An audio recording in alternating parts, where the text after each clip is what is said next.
Buenas noches a todos los presentes. Vamos a comenzar con la reunión de retroalimentación de Frotis Básico. No sé si me pueden escuchar.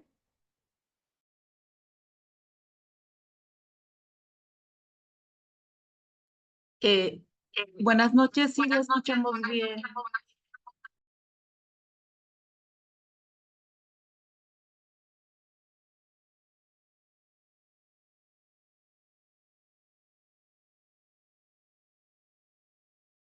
Ya, creo que sí me escuchan, ¿no? Voy a compartir pantalla un momento, por favor.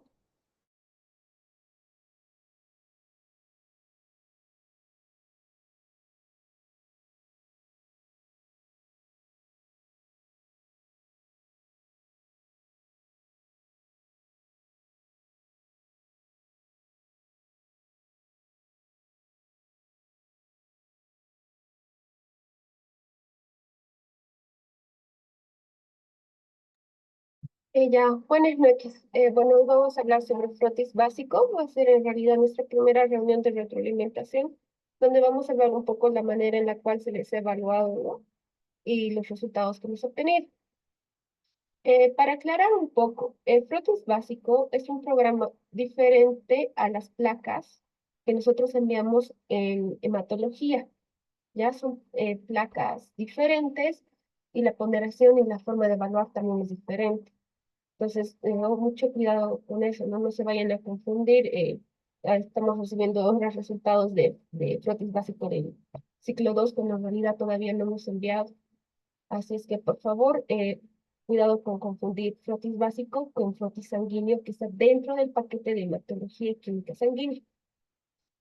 Para la evaluación que nosotros hemos realizado, ¿no? Este primer ciclo, les hemos enviado dos placas, la placa 1 y la placa 2.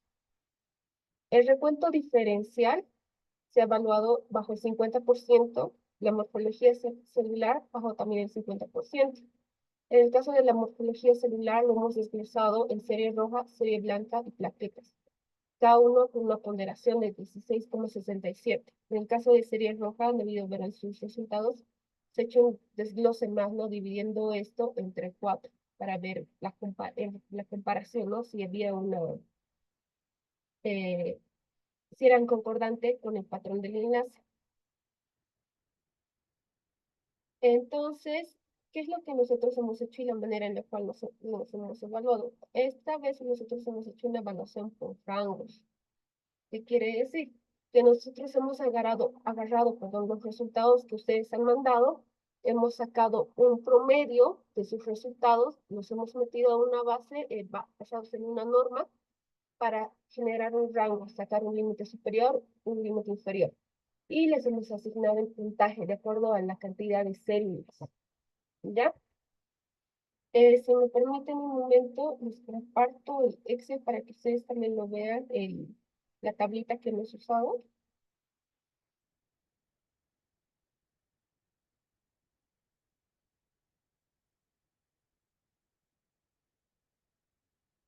Ya. Entonces, nosotros nos estamos basando en este CLCI H20, que es una tabla, ¿no? Que nos habla del 95 y el 99% para sacar los rangos, ¿no? Entonces, les pongo un ejemplo para que vayamos teniendo idea de cómo se les ha evaluado. Una célula X, digamos que hemos encontrado, hay un promedio, perdón, de las células que es, qué sé yo, 45. Entonces nos permite sacar un límite superior y un límite inferior. Este sería el superior y este el inferior, y tendríamos un rango. Sus resultados que ustedes envían, en este caso, mm, vamos a probar uno por encima del rango, que sería 54, ya está fuera del rango. Entonces, eso directamente lo contabilizaríamos nosotros como cero. Y en el caso de que ustedes estuvieran dentro del rango, en este caso, 38, que es igual, que está dentro del rango, entonces se les pondría la nota correspondiente, ¿no? Entonces, en este caso, se han utilizado estas ponderaciones. Para el caso de neutrófilos se les ha puesto 28 puntos, eosinófilos 1 punto, linfocitos 17,5 y monocitos 3,5. En el caso de la muestra 2, los neutrófilos 30,5, eosinófilos 1, linfocitos 16,5 y monocitos 2. Entonces, esa es la manera en la cual nosotros les hemos evaluado la parte del recuento diferencial. Ya, no sé si acá tienen alguna duda. Por si acaso, hemos trabajado al 95%. No hemos trabajado al 99%, que sería un rango más amplio. En ese caso es un rango un poco más corto, más pequeño, perdón, que sería el 95%. Entonces, hasta acá no sé si tienen alguna duda en la manera en la cual se les ha calificado. Igual ustedes pueden utilizar este método si quieren realizar un control interno a sus analistas.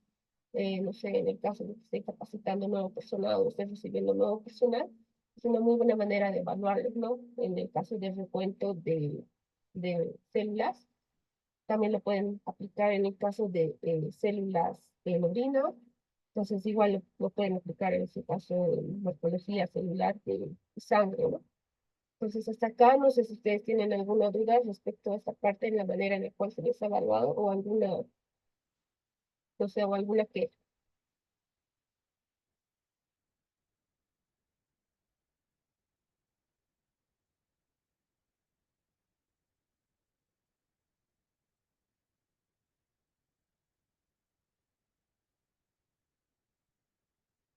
creo que no, ¿no? Está en silencio. Entonces, esa es la manera en la cual se les ha evaluado la parte del recuento diferencial y la parte de la morfología celular. Como les había explicado, se les ha evaluado de esta manera. 16,67, serie roja y serie dividida entre 4, serie blanca 16,67 y plaquetas 16,67.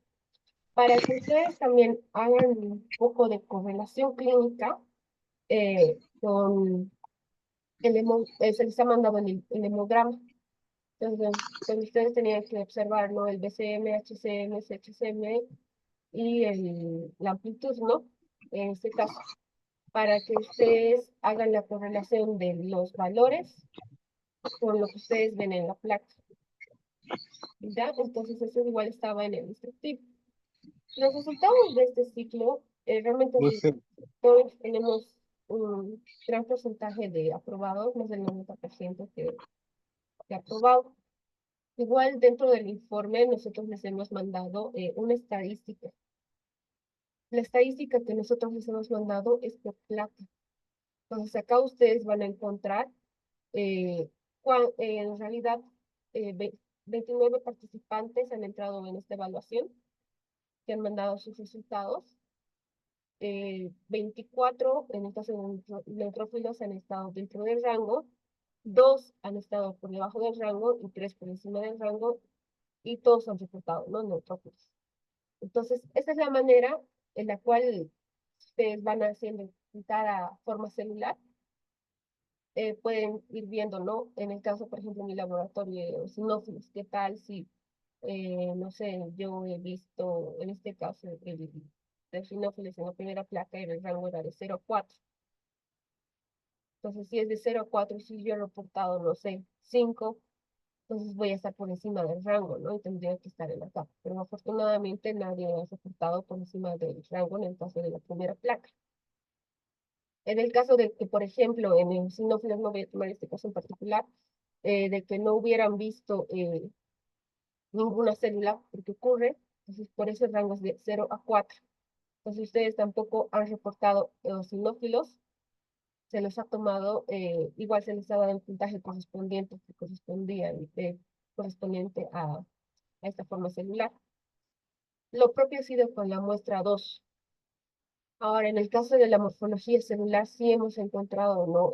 Había bastante congruencia. Ya esto, nosotros hemos utilizado un promedio de todos los participantes para hallar un rango, mientras que en este caso, estrictamente, nosotros ya nos hemos basado, en el caso de morfología celular, en el patrón que emite análisis clínicos, ¿no? Que es parte del enlace. En este caso, nuestro patrón era sin alteración.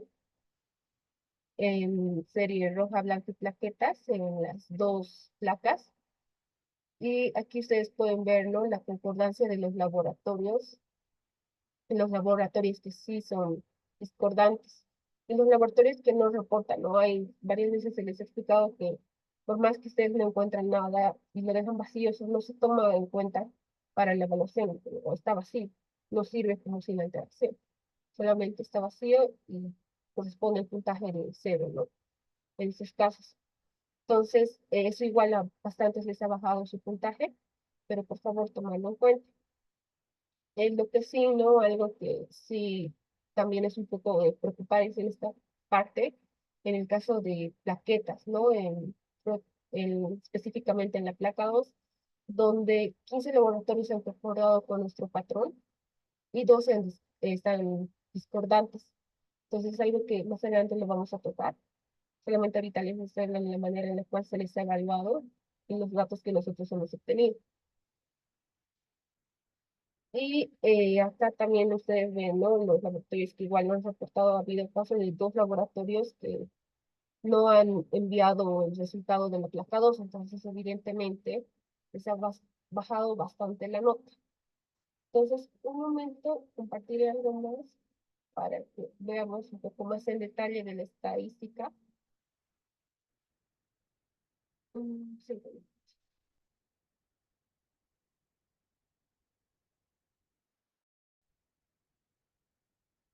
mientras comparto esto, no sé si hasta el momento tienen alguna duda, estrictamente, ¿no? Hablando de proteínas básico de este programa.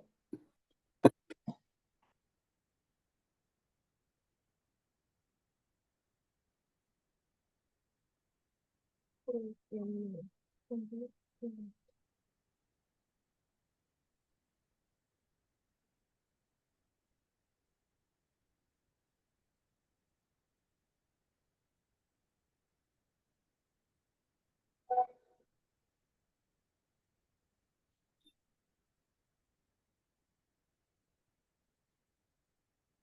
Solo para que ustedes le den un vistazo, es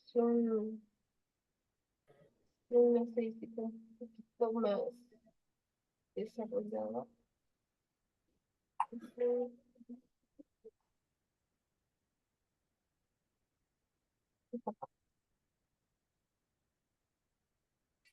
Entonces, ya yéndonos un poquito más adentrándonos un poco más específicamente en la parte de morfología, ha habido laboratorios, ¿no? Que en la placa 1 nos han reportado anisocitosis, dos laboratorios, y otros dos laboratorios que nos han reportado anisocitosis y fagocitosis, ¿no?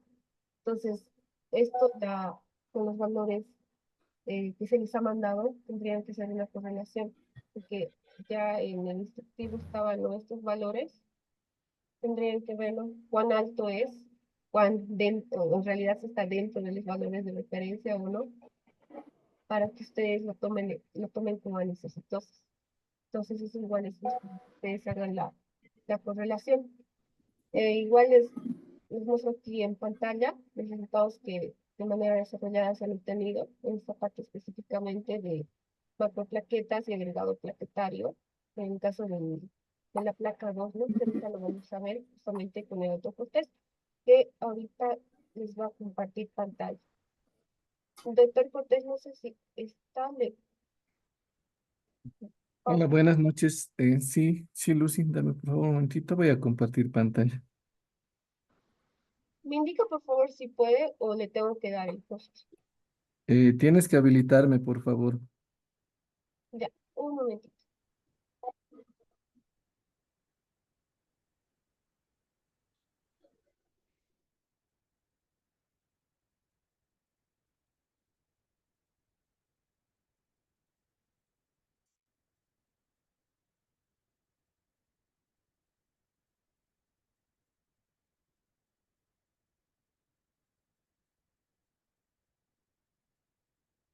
Listo, creo que ya pude compartir pantalla, ya está como host.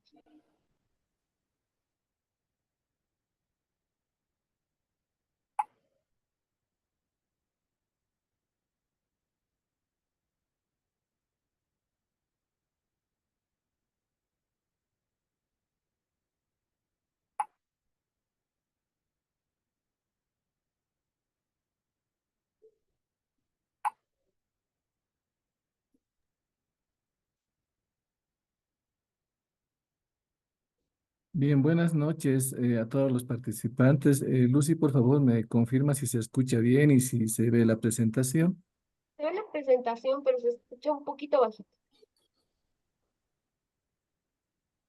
Ya, a ver, deme un momentito, por favor, voy a solucionar esto.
Bien, ahora sí me escuchas mejor, Lucy, por favor, si se ve la pantalla. Sí, se ve la pantalla, sí se escucha mejor.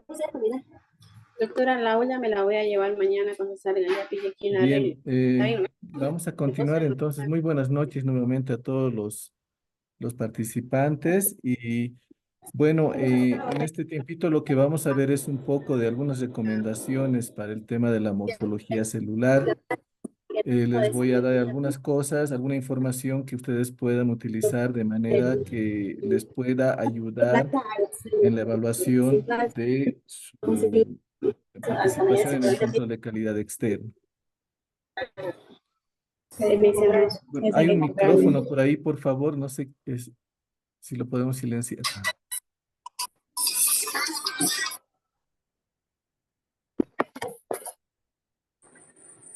Bien, para el tema del análisis de la morfología celular y el recuento diferencial, hay que tomar en cuenta que en el laboratorio nosotros debemos cumplir ciertas condiciones. Una de ellas, por ejemplo, es el tema del frotis, que enseguida les voy a explicar, el tema de la tinción y las condiciones para realizar una lectura adecuada de un extendido sanguíneo. Bueno, todo esto, como en cualquier otra área del laboratorio, cuando yo voy a aplicar el control de calidad, pues tengo que basarme en lo que ya está realizado en las guías de calidad. En este caso, como les explicaba la doctora Lucy, las evaluaciones se realizan tomando en cuenta las recomendaciones de la guía de la CLCI, de la H20 para hematología. Y les voy a mencionar también algunas cosas que ustedes deben tomar en cuenta para cuando realicen un frotis y una tinción y una lectura. Algo importante que también debemos tomar en cuenta es siempre la calificación del personal.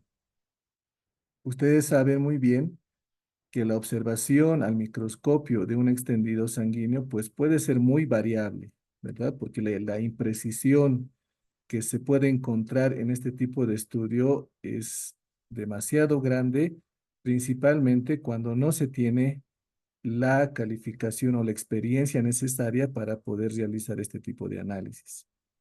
Porque estamos viendo una distribución celular en un extendido sanguíneo que puede deberse a muchos factores que me van a provocar errores. Entonces, todos esos puntos yo los tengo que tratar siempre de controlar para poder estandarizar, para poder homogeneizar adecuadamente este tipo de análisis. ¿Ya? Y es lo que vamos a ver ahora. La recomendación aquí está que el personal que está participando de este control de calidad o cualquier otro programa en el que ustedes participen, sea siempre un personal que haya pasado una calificación, sea un personal que está autorizado para poder realizar este tipo de ensayos, de manera que se pueda ir ganando la experiencia que se necesita y que esto se pueda replicar a otro personal del laboratorio una vez que esto está bien consolidado. Bien, Em, a ver, entonces vamos a hablar sobre el frotis sanguíneo. Como les decía, muchas de las cosas que les voy a mencionar ahora están basadas en las recomendaciones de la guía de la CLCI. No es nada que nosotros lo inventemos en el laboratorio. Algo importante para el análisis de la morfología y el recuento diferencial es el frotis. Ustedes saben que esto juega un papel muy importante. Un mal extendido me va a llevar a tener resultados incorrectos.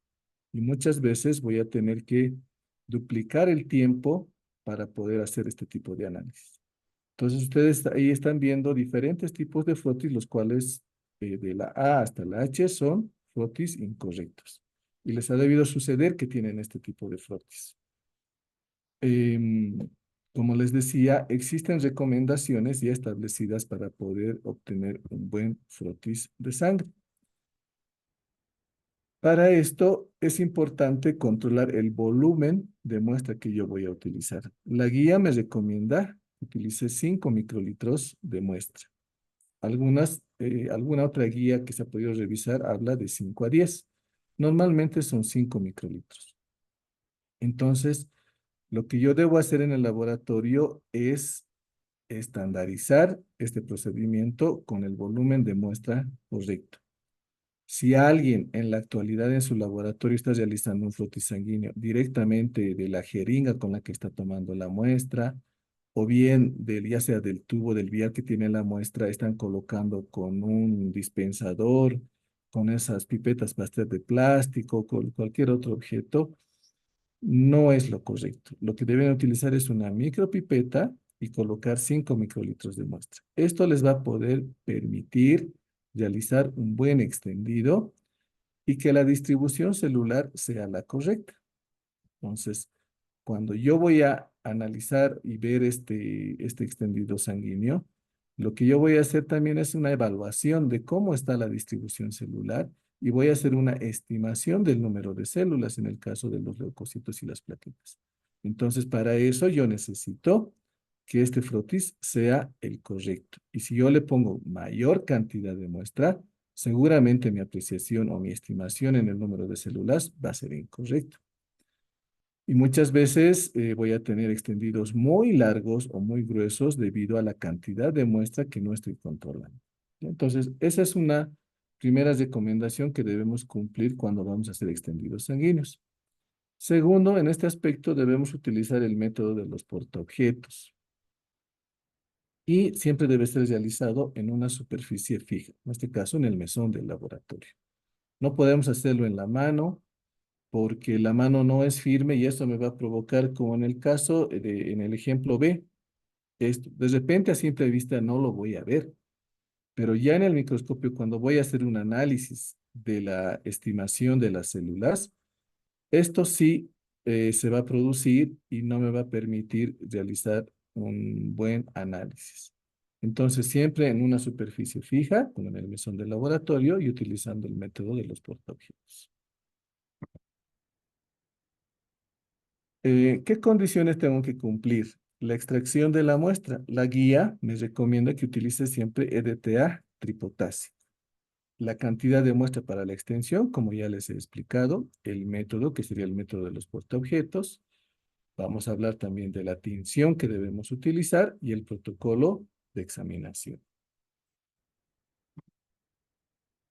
Como les decía, todo esto está basado en la guía de la CLCI, la H20A, que me da referencias o me da recomendaciones para que yo pueda realizar un buen extendido, una buena coloración y un buen análisis de mi frotis. Entonces vamos a comenzar también con la tinción. La tinción también la tenemos que estandarizar. Y bueno, aquí hay una variedad de colorantes que podemos utilizar. Eh, por lo que he podido ver en mi recorrido en todo el país, la mayoría utiliza la tinción rápida de la tinción panóptica. El problema con esta tinción es que se contaminan los colorantes, cambia el pH de la tinción lo que me lleva a no poder mantener un procedimiento estandarizado para tener una buena coloración. Entonces, la recomendación siempre es que puedan utilizar por lo menos una coloración Wright, y esta que está basada en la tinción de Romanowski según la guía, donde utilizamos un colorante que es el azul de metileno y la eosina. Estos colorantes van a poder permitir eh, observar claramente las granulaciones, el núcleo, la membrana y el citoplasma de una célula. Entonces, les recomiendo también que si ustedes están utilizando una tinción rápida, vayan pensando en poder cambiar esta por una tinción Wright por lo menos, ¿ya? La tinción Wright, bueno, hay también de diferentes calidades. Como les decía, los inconvenientes que van a tener con la tinción panóptica es que no la van a poder mantener durante el tiempo, porque ustedes saben, más si tengo gran cantidad de muestras, que voy a ir pasando las placas de un frasco al otro y voy a ir contaminando este, se va cambiando el pH y el pH pues es crucial en el tema de las tinciones. Entonces, en el tema de la estandarización, yo voy a ir haciendo pruebas con diferentes frotis que voy a tener hasta encontrar la coloración que yo necesito, ¿no? Una buena coloración, pues en este caso, por ejemplo, de estos linfocitos reactivos que se ve aquí en la imagen, se debe ver esa basofilia intensa que yo necesito para poder clasificar a la célula. Se ve el núcleo claramente de un color violeta. En esta otra imagen también se ve en el núcleo, se ven las granulaciones, se ve la basofilia, o sea, la ligera basofilia en los linfocitos. Entonces, es muy importante que yo pueda garantizar un buen extendido y una buena coloración para poder realizar un buen análisis. Ustedes ya saben qué características debe tener una buena coloración, como ven aquí, ¿no? Entonces, los eritrocitos son de color rosa salmón, los núcleos deben ser de un color oscura violeta, gránulos de color lila, los gránulos de azul oscuro en los temas de los basófilos, de un color naranja en el tema de los eosinófilos, y debemos evitar siempre que exista algunos artefactos que puedan llevarnos a confusiones al momento del análisis de este frotis de sangre. Ustedes aquí ven diferentes coloraciones. Esta, por ejemplo, es una coloración muy básica. Estas otras dos coloraciones muy ácidas. Entonces, esto no me permite realizar un buen análisis de la morfología. Aquí, por ejemplo, vemos artefactos que me pueden llevar a confusiones para poder reportar una hipocromía. Esto puede deberse principalmente al uso del portaobjetos que no esté bien limpio, que no esté bien desengrasado, o también la coloración. Aquí tengo precipitado de colorante, que también me va a llevar a confusiones, porque este puede estar, como en este caso de la célula, puede estar un solo precipitado sobre un eritrocito, lo que me puede llevar a confusiones, por ejemplo, equivocarlo con un cuerpo de Holly Holly, ¿ya? Como en este caso. Fíjense, aquí tranquilamente esto se puede confundir con una inclusión eritrocitaria, como está aquí arriba también. Pero esto es precipitado de colorante. Entonces, eso yo tengo que tener el cuidado y la capacidad de poder distinguir cuándo esto es precipitado de colorante y cuándo no lo es. En este caso es sencillo. Cuando yo voy a mover el micro del microscopio, pues si es colorante, esto va a tener una refringencia. Si no se infringe, pues realmente entonces es una inclusión eritrocitaria, pero eso siempre lo voy a correlacionar con los datos del paciente. Esto también eh, se produce cuando yo voy a realizar extendidos sanguíneos después de mucho tiempo de haber tomado la muestra, a las 3, 4 horas, 5 horas, 6 horas. Ustedes pueden hacer este experimento en su laboratorio, hagan una muestra del día de ayer o bien toman a las 8 de la mañana y a las 2, 3 de la tarde, hagan extendidos, los colorean y vean al microscopio, de seguro que van a encontrar células con estas características. Alguna vez hicimos una prueba, enviamos una placa con estas características a diferentes laboratorios y más o menos el 60% de los laboratorios informaron esto como una hipersegmentación, cuando en realidad no lo es. Es simplemente que el núcleo está en un proceso de destrucción, lo que se conoce como pignosis nuclear, ¿no? Entonces, esto también tengo que tener cuidado. Si yo veo muchas de estas células, directamente yo debería rechazar ese extendido sanguíneo y solicitar una nueva muestra para realizar nuevamente el frotis. Bien, sigamos con la coloración. Es importante, como les decía, controlar el pH. En este caso de una coloración Wright, el pH está alrededor de 6,8 más o menos, 6,7, 6,8. Como dice aquí, puede estar de 6,6 para una tinción Maigruban Giemsa y alrededor de 6,4 para el Wright, pero esto en la práctica vemos que puede ser variable, ¿no? En mi caso del laboratorio, nuestro pH está en 6,8 para poder tener una buena coloración. Y ahí están algunos tiempos para utilizar el tampón y el tiempo de coloración. En el tema del recuento diferencial, bueno, esto se llama patrón en forma de guarda griega, es cuando yo voy a tener este sentido del recorrido, y ese es el correcto, ¿no? Lo que sí la bibliografía me dice es que yo pueda comenzar de la cabeza, perdón, de la cola hacia la cabeza, o sea, pasando por el cuerpo, o bien comenzando del cuerpo hacia la cola. Eso va a depender mucho de la experiencia también, ¿no? Y a veces ahí puedo tener un problema en pacientes que tengan un recuento bajo de leucocitos, una leucopenia. Entonces, si yo hago al revés esto, de repente voy a llegar al final de la cola y no voy a llegar a las 100 células. Entonces, como les decía, eso mucho depende ya de la experiencia del observador. Lo que la mayoría realiza es siempre de la cola hacia la cabeza, pero siempre en este sentido, ¿no? Y llegando hasta los bords para poder realizar un buen recuento. ¿Dónde voy a comenzar el recuento diferencial? Donde los eritrocitos no estén ni muy separados ni muy juntos. Esa es la zona ideal. Por eso les decía en un principio, el tema de la experiencia también es importante, ¿no? Porque eso para uno puede decir, esta es la zona ideal, el operador B puede decir, no, esta es para mí, esta es la otra zona ideal. Entonces, eso también es un tema de experiencia en el tema de la estandarización de la lectura del frotis. Pero no se olviden siempre realizar este sentido. ¿Qué más voy a hacer? Antes de ponerle aceite a mi frotis, pues puedo utilizar el objetivo de 10 y de 40X. ¿Esto con qué objetivo? Es para poder observar la distribución celular. Es para tener un panorama mucho más general de cómo está el frotis y por ahí encuentro algunas células raras o algunos artefactos que me pueden estar interfiriendo, pero así con un panorama mucho más general. Entonces, puedo utilizar estos objetivos de inicio. Y ya para realizar el recuento diferencial y el análisis de la morfología celular, pues voy a utilizar el objetivo de 100.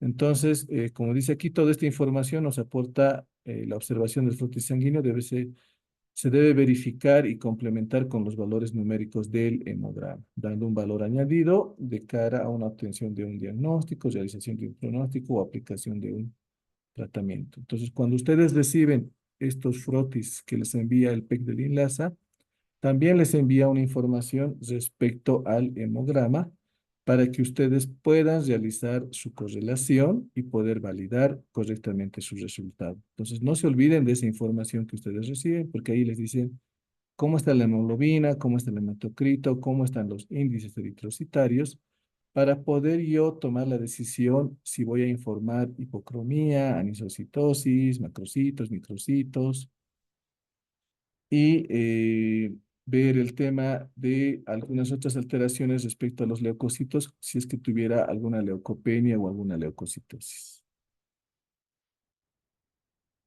No nos olvidemos que el análisis de los índices eritrocitarios tiene que ser el correcto para poder definir si hay o no hay alteraciones en el color y en el tamaño principalmente, ¿no? Entonces, el BCM lo voy a relacionar con el ancho de distribución eritrocitaria y el HCM con el CHCM para poder definir si existe o no una hipocromía y una anisocitosis.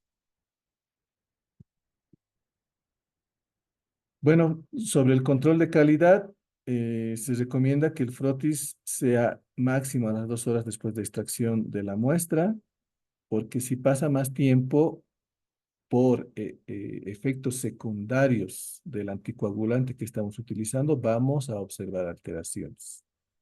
Por ejemplo, puede haber una crenación en los eritrocitos, puede haber una epignosis nuclear, lo que les explicaba anteriormente, una vacuolización en el citoplasma de los leucocitos y agregación plaquetaria.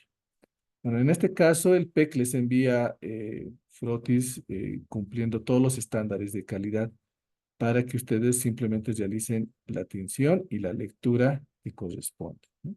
Pero esta recomendación va para la aplicación en sus laboratorios. Y bueno, ustedes saben que la tecnología ha avanzado mucho hoy en día, pero todavía no puedes reemplazar la apreciación del observador en el microscopio, ¿no? Y son estas formas las que los analizadores de hoy en día todavía no tienen la capacidad de detectar. Por lo tanto, siempre se recomienda que yo pueda observar al microscopio un frotis de sangre de todos mis pacientes. Por más que en el hemograma vea que todos los parámetros estén normales, es importante que yo le dé una mirada al microscopio de los frotis sanguíneos de mis pacientes, porque por ahí podría estar encontrando alguna alteración relacionada a la morfología que el equipo no lo va a detectar. Como en este caso, ¿no? Vemos una alteración nuclear en ambos casos. Aquí una hiposegmentación, una hipersegmentación y la alteración de la forma en los eritrocitos. Ustedes saben que en el proceso de la hematopoiesis ocurren diferentes cambios. Eso también es importante que yo lo vaya tomando en cuenta cuando voy a examinar la morfología celular. Lo más general es que la basofilia que yo voy a ver en un inicio, en un blasto, esta va a ir disminuyendo a medida que la célula va madurando. El tamaño también se va reduciendo, ¿sí? Hasta llegar a una célula madura y la cromatina, que es laxa en un inicio, se va compactando, ¿no? Entonces se va haciendo más denso. Entonces tenemos una cromatina ya más condensada. Y bueno, dependiendo de la línea celular, pues irá apareciendo granulación primaria, secundaria, segmentación del núcleo y algo importante que va desapareciendo los nucleolos que se observan en los blastos. Entonces, un ejemplo, ¿no? Si yo veo estos nucleolos, pues por nada puede ser un mielocito o metamielocito, es un blasto. Si no veo nucleolos y veo granulación primaria, por ejemplo, entonces no puede ser por ningún lado un blasto. Entonces corresponderá a un promielocito o un mielocito. Y así yo debo tomar estas características generales para poder clasificar a las células y no cometer errores. Existen muchas más, ¿no? Pero ahora no vamos a ver eso porque eso es un tema de análisis más profundo para una morfología celular en todas las alteraciones. Aquí les muestro lo más general, de manera que ustedes la puedan utilizar y aplicar en el análisis de las placas que ustedes reciben. Aquí vemos también diferentes células que todas son células maduras. Entonces, digamos que cada una tiene una presentación diferente en cuanto a la segmentación del núcleo, principalmente en los neutrófilos. Unos pueden tener más, otros menos.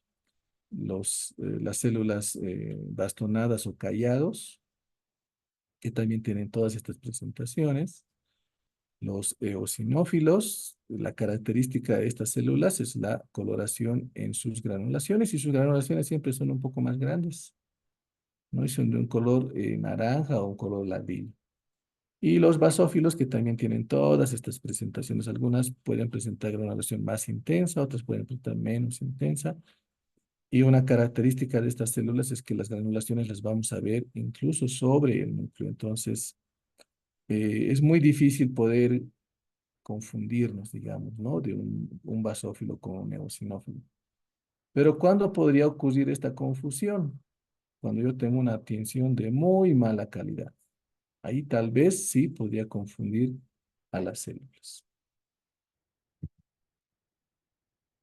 ¿Qué criterios debo tomar en cuenta al momento del análisis de la morfología en la serie roja? Alteraciones en el tamaño, lo que se conoce con la anisocitosis. ¿Con qué lo voy a contrastar esto? Con el volumen corpuscular medio y el ancho de distribución eritrocitaria. Ustedes saben, puede haber diferentes combinaciones. Mi BCM puede estar normal y el AD puede estar alterado. ¿Ya? Entonces, eso tengo que tener muy en cuenta.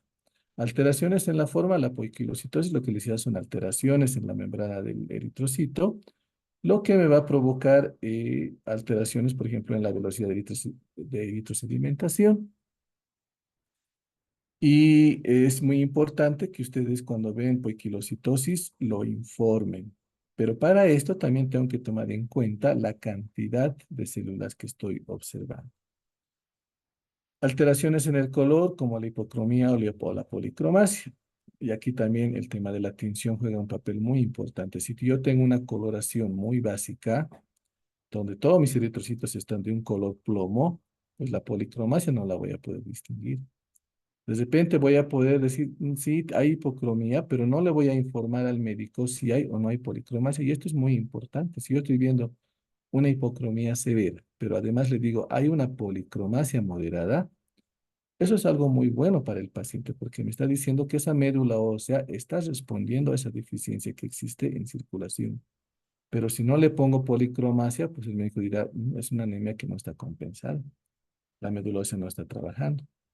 Entonces, por eso les digo que la coloración es muy importante. Las inclusiones eritrocitarias también las tengo que tomar en cuenta. Para esto también hay que tener mucha experiencia y mucho cuidado en reportar estas inclusiones eritrocitarias, como los cuerpos de Holly-Holly, Pappenheimer, los anillos de Cabot, el punteado basófilo. El punteado basófilo, por ejemplo, es muy fácil de confundir cuando existe precipitado de colorante. Entonces hay que tener también mucho cuidado.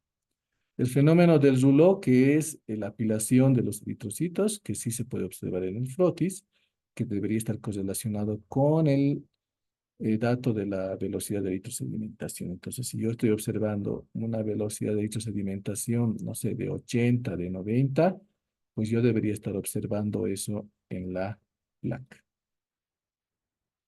Y si existen formas inmaduras como los eritroblastos, ustedes saben que los eritroblastos pueden estar en circulación, ya sean ortocromáticos o policromáticos, pero estos deben ser contados y deben ser tomados en cuenta cuando están arriba de entre el 7% para poder hacer la corrección de los leucocitos, porque ustedes saben si está en un 10, 15, 20, 30 o más porcentaje, yo debo hacer la corrección en el número de leucocitos, ¿verdad? Porque estos van a ser contados como leucocitos, ya sea en el equipo o en una cámara de Neubauer, porque estas células al tener núcleo, pues van a soportar el reactivo de TURC, no se van a destruir, no se van a alisar, y los vamos a contar como leucocitos. Entonces, si por ahí estoy viendo 50% de eritroblastos, yo debería corregir mi recuento de leucocitos.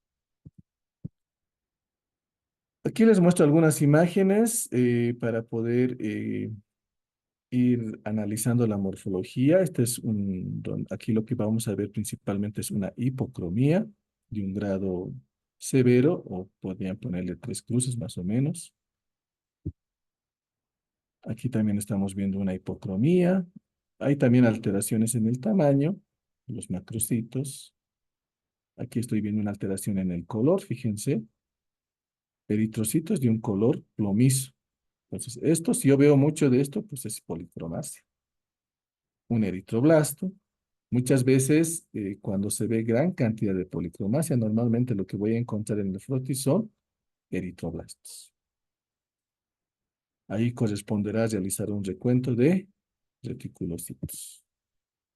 En la poiquilocitosis, como les decía, alteraciones en las diferentes formas que podemos ver, dianocitos, queratocitos, eliptocitos, ovalocitos, pero también los debo informar con mucho cuidado. Y bueno, también es importante clasificar el grado, como decía, leve, moderado o severo. Puede ser una cruz, 2 cruces o 3 cruces.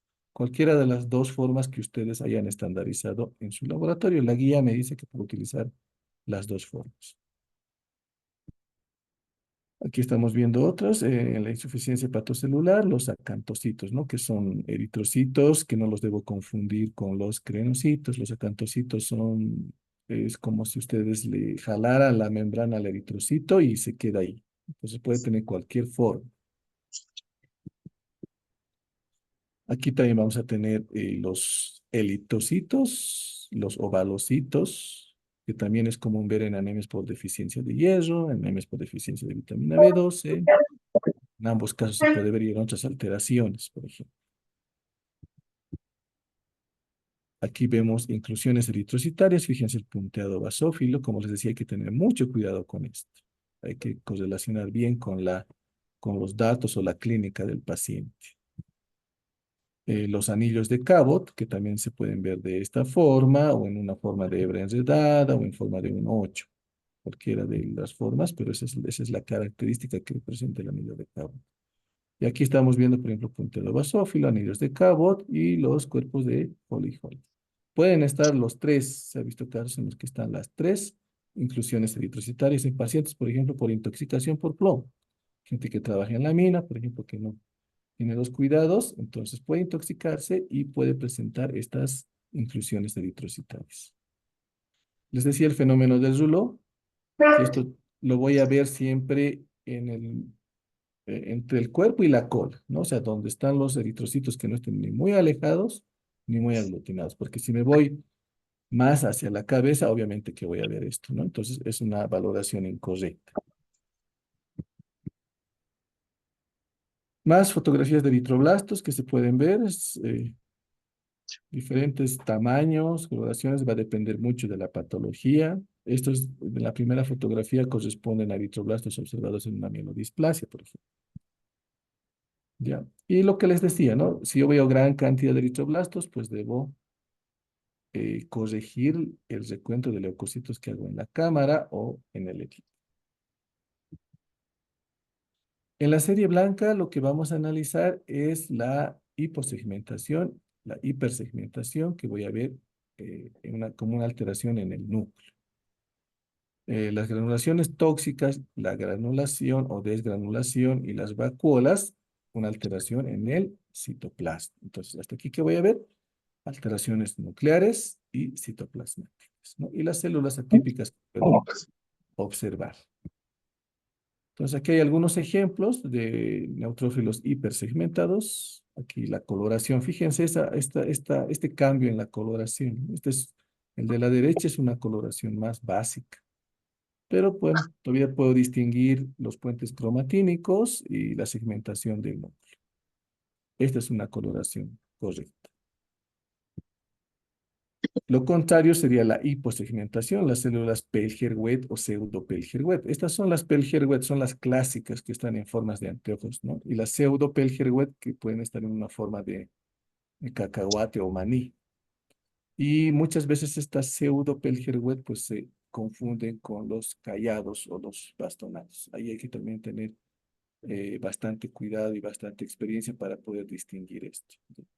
Bueno, esto puede estar asociado a uso de mucha medicación, síndromes mielodisplásicos, puede ser algunas otras alteraciones congénitas, por ejemplo, que me pueden presentar este tipo de células. En ambos casos, ya sea las Pellger o las pseudo-Pellger-Wett, son neutrófilos maduros, entonces deben ser contados como tal, o sea, los voy a contar como neutrófilos, pero en la morfología celular voy a ver qué porcentaje estoy viendo de estas células.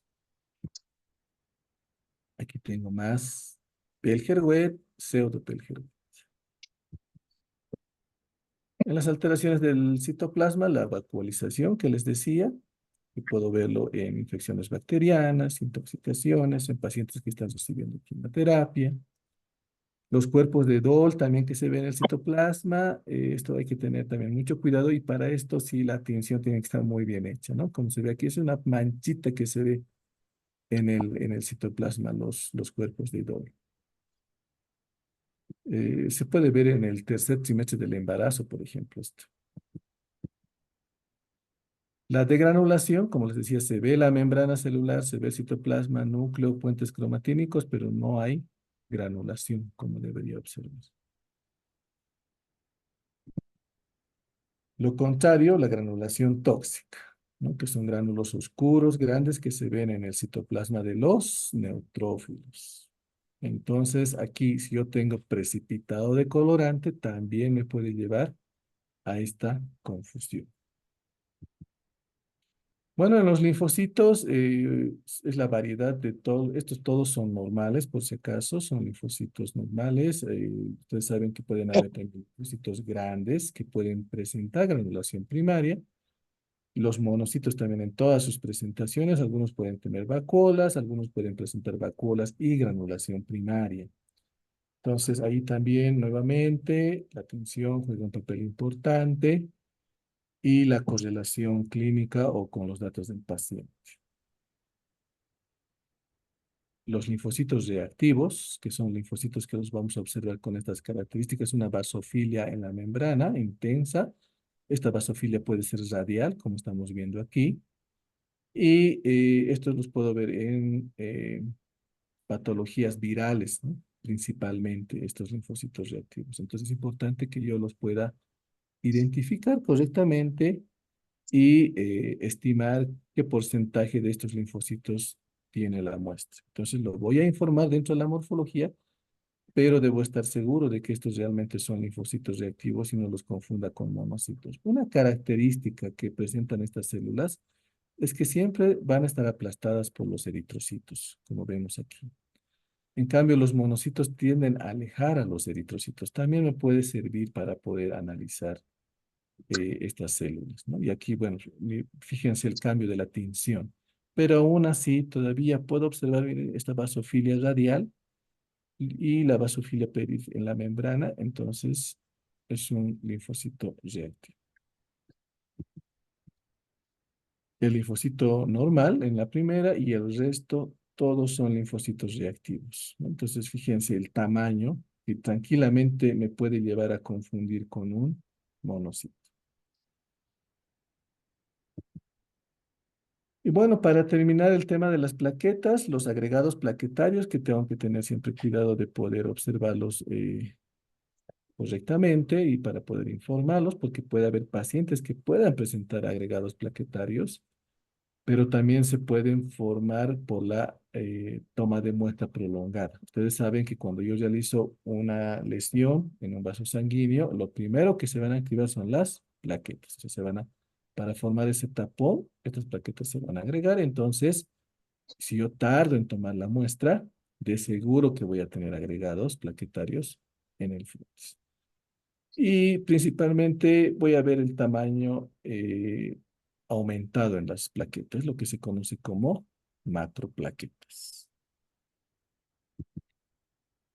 Aquí vemos agregados plaquetarios que se ven de esta forma. Ahí, por ejemplo, si me están solicitando un recuento de plaquetas, yo debo solicitar una nueva muestra para poder confirmar si esto realmente es porque hay alguna alteración en el paciente o porque se ha tardado mucho en la toma de muestra. Entonces, si yo veo esto en mi frotis, no debería informar de cuánto de plaquetas, debería confirmar. Yo sé que muchos laboratorios, también porque así me lo han contado en diferentes partes de nuestro país, me dicen, cuando me piden recuento de plaquetas, nosotros informamos lo que vemos en el frotis. Bueno, pues déjenme decirles que eso no es correcto. Lo que ustedes ahí deberían aclarar en su informe, que es una estimación del número de plaquetas, no es un recuento. Un recuento real lo voy a hacer en la cámara de Neubauer o lo voy a hacer en un contador hematológico. Si tengo estos agregados plaquetarios, mi contador hematológico me va a reportar plaquetas bajas, 30.000, 40.000. Y eso me tiene que llamar la atención. Y como les decía en un principio, siempre debo ver al microscopio. Y si estoy viendo esto, digo, bueno, sí, el paciente tiene plaquetas, aparentemente están normales en cantidad, pero hay agregados que el equipo no lo está contando. Entonces, solicitar nueva muestra. Y con el tema de las macroplaquetas también tengo que tener cuidado. Ahí también la recomendación en cuanto al tamaño para poder estar seguros si voy a informar o no como una macroplaqueta. Fíjense aquí, Esta es una macroplaqueta. Esta es una macroplaqueta, macroplaqueta, macroplaqueta. Y estas son normales. Entonces, debo tener cuidado en poder apreciar eso para poder decidir si las informo o no las informo. Tenemos otra plaqueta. Fíjense, esta macroplaqueta es casi del tamaño de un linfocito. Esto también es una mielodisplasia, pero en algunos casos puede ser que también los vea de este tamaño. Y bueno, como dice aquí, las plaquetas gigantes están asociadas con el síndrome de Bernasconi y, por ejemplo, puede afectar a la función plaquetaria, ¿no? Produciendo equimosis, epistaxis, sangrado gingival, y es un trastorno que puede ser hereditario.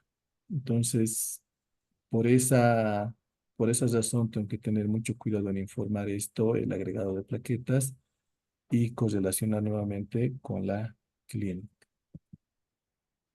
Esto no tiene relevancia clínica. Si lo ven, es satelitismo plaquetario, que normalmente se lo va a ver de esta forma alrededor de los neutrófilos, pero no es necesario que lo informe. Bien, entonces con eso termino esta presentación. Yo espero que les sirva la información y que pues pueda contribuir de alguna manera para que ustedes puedan seguir trabajando en el control de calidad, mejorando el desempeño de sus laboratorios en este programa que ustedes están participando. Si tienen algunas dudas, no sé, con algunas células o algunas placas que ustedes están recibiendo, pues no duden siempre en mandar al PEC, porque el PEC tiene que recibir esto del INLASA y ellos son los que nos derivan las diferentes consultas para poder ayudar en el reporte de los resultados. Entonces, muchas gracias y bueno, quedo atento a las preguntas que puedan existir. Doctor, buenas noches. Un gusto saludarle. Buenas noches. Doctor, primero, bueno, felicitarle por la charla que nos ha dado, la capacitación. Y por otro lado, quisiéramos contar con este material que nos ha podido brindar. Sabemos de su experiencia y también yo quisiera particularmente, bueno, que no sé si nos podría facilitar o tal vez tiene algún material que usted haya eh, elaborado, tal vez el, el manual de la CLSI H20-A para estandarizar nuestros reportes, ¿no? Porque para poder em, que todos los que participamos en este control externo, pues podamos empezar a manejar una misma documentación. Como usted ha dicho, hay varias alteraciones que hay que describirlas, tanto de forma, tamaño, qué sé yo, en la serie roja, serie blanca, pero esa parte quisiéramos saber no sé si hay alguna alteración dentro de la serie blanca. Cuántos campos contar, a partir de cuánto reportar, porque puede haber uno, dos, tres, no sé, y para eso nos serviría bien ese documento, ¿no? Para tenerlo ahí y decir, bueno, a partir de tanto, o por ahí vemos uno y no es necesario reportar, porque puede haber, como usted ha indicado, alguna variación, ya sea en el extendido, en la tinción que nos cause o que sea una falsa alteración. Si podríamos contar con alguna documentación, doctor. Sí, no hay problema. Yo se los voy a enviar la guía y les voy a enviar otros documentos más que son del Instituto de Salud Pública de Chile, donde dan recomendaciones para el frotis, la tinción, el análisis. Entonces, eso para que ustedes vayan trabajando en la estandarización de su procedimiento y esto forma parte de lo que es el control de calidad interno para su laboratorio. Sobre lo que me preguntaba, cómo poder, cuándo saber informar o no informar. Va a depender mucho en inicio de la alteración que yo esté observando para poder decir, porque puedo ver, no sé, un diagnóstico. Eso es importante, sí es importante, porque eso significa que puede haber más, ¿no?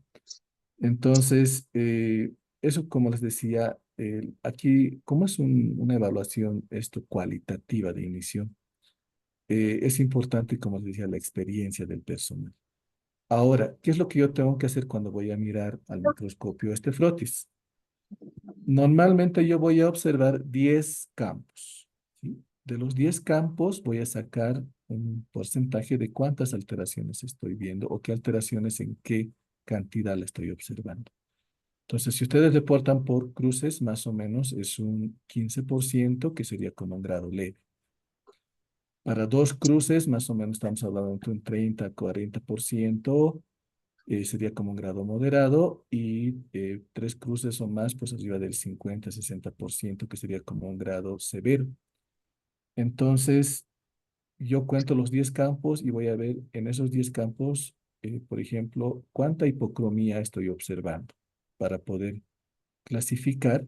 Y por ahí estoy observando de los 10 campos, solo uno estoy viendo hipocromía. Digo, esto tal vez no es lo que debería informar, ¿no? Entonces, debería estar homogéneo en los 10 campos la alteración que yo pienso que existe.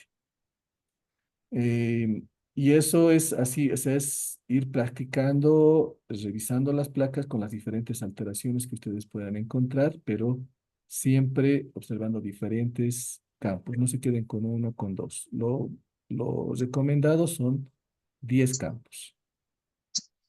Y bueno, sobre el tema de la morfología celular, pues esto es muy amplio porque está relacionado mucho con la clínica. Tendríamos que hablar sobre diferentes patologías y qué alteraciones vamos a observar para poder hacer una correlación correcta. En muchos casos, esto les cuento a manera de experiencia, nosotros participábamos antes en un control de calidad externo con Inglaterra, donde nos llegaban placas, donde habían más de 6, 7 alteraciones, hasta 10 las podíamos encontrar, pero solo deberíamos informar 5 alteraciones, esa era una condición del organizador, y además dar un diagnóstico desde el punto de vista del laboratorio. Entonces, puede ser que suceda eso, ¿no? Yo pueda observar varias alteraciones, pero de esas yo debería poder seleccionar cuáles realmente son importantes. La idea de este control de calidad externo es que ustedes vayan estandarizando esto, vayan realizándole el control de calidad a sus frotes, a su tinción, a su lectura, a la capacitación de su personal, y al mismo tiempo puedan ir agarrando información para poder dar una información concreta y correcta a la parte médica. Como les decía, el tema de si yo informo hipocromía y la asocio con una policromasia, eso es algo importante para el médico. Si le digo hipocromía y le digo, se observa una anisocitosis severa con microcitos, bueno, es una anemia ferropénica, ¿no? Entonces, ya le estoy dando los lineamientos para que el médico pueda realizar un correcto diagnóstico en un corto tiempo. Entonces, estas asociaciones va a depender, como les decía, de las patologías que vayamos viendo. Otro ejemplo, no sé, si yo le digo, hay una microcitosis severa con macrocitos en cantidad severa, hay hipocromía, entonces voy a decir, es una deficiencia probablemente asociada con deficiencia de vitamina B12 y ácido fólico, ¿verdad? Entonces, vuelvo a repetir, esto mucho depende de la correlación clínica que yo vaya manejando y de la experiencia y la capacitación que tenga para poder asociar todas estas alteraciones. No es tan sencillo, ¿no? Ese es tema de práctica, práctica e ir estudiando todas las correlaciones que tengan estas alteraciones que yo voy a ver en mi frotis sanguíneo. Ya, entonces, bueno, les voy a enviar la bibliografía que tengo para que ustedes la puedan repasar y la puedan aplicar en sus laboratorios.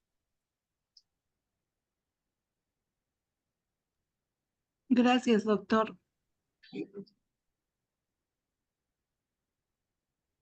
Bien, no sé si hay algo más, si o todo está claro.